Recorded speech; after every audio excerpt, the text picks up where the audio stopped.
La mer, le port et l'air, les mouettes, le bleu ou le gris, le vent. Après, faut l'organiser. Ça, c'est la ville en vrac.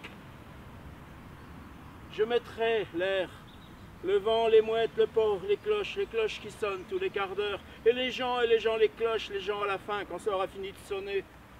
L'air, le vent, le froid, la chaleur. Si tu arrives à rentrer tout ça, c'est une île, c'est aéré et très fermé. Une passoire à l'envers. Donc c'est pas facile de rentrer dans la passoire, il y a des trous. Mais ça fait comme des pièges à crabes.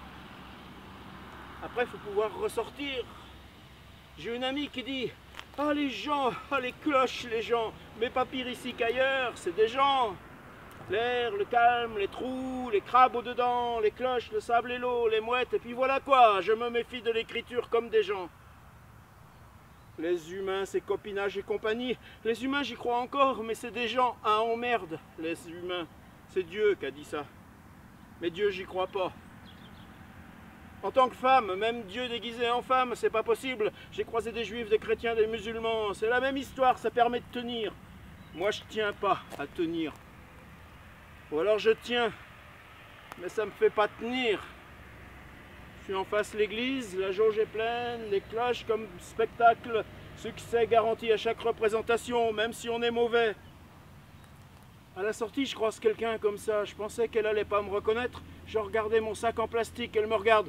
Bonjour Camille, moi je regarde mon sac en plastique. Il y avait un vieux blanc, elle a meublé le blanc, elle m'a dit dans un autre blanc, nous sommes...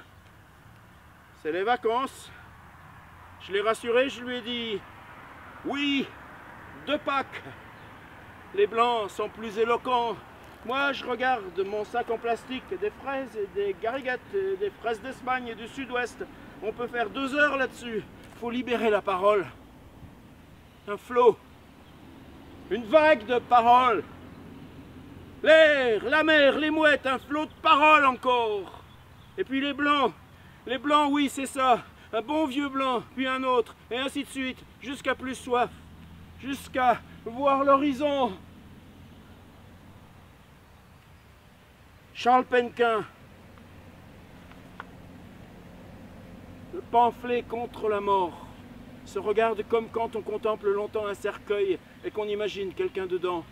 Dans ce livre, le cercueil sera le cerveau de toute l'histoire d'un type en dedans, avec sa vie, ses pensées, ses colères, ses amours, ses rêves et ses héros bas de plafond, tout ça qu'il a voulu brûler par écrit, tous les papiers du type qu'on imagine dans le cercueil, toutes les paroles et ces manifestes qui l'ont traversé ces derniers temps et qui sont consignés ici, dans cette cervelle de papier, une cervelle pamphlétaire. Pamphlet contre la mort, Penquin, Paul.